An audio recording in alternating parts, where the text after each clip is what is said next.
Hello everyone, today we'll talk about the problem find if path exists in graph. We're given an undirected graph in the form of list of edges.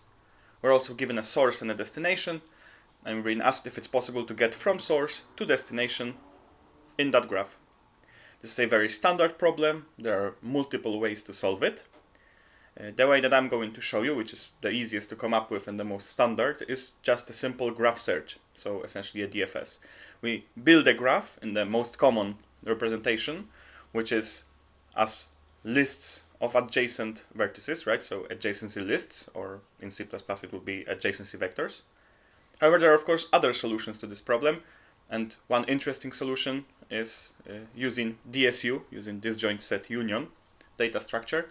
And then you don't have to build the graph, because every edge just means that between UI and VI, as we're given here, that they are now in the same connected component, because essentially the reachability question is if those two are on the same connected component.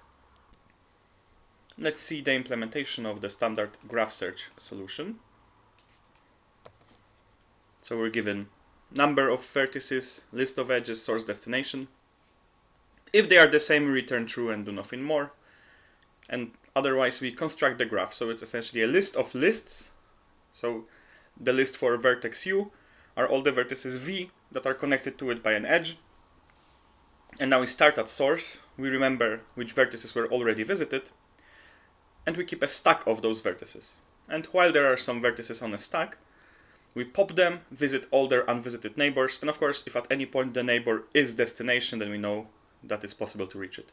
And if we run out of all the vertices, the stack is empty, and we haven't reached the destination, the answer is false.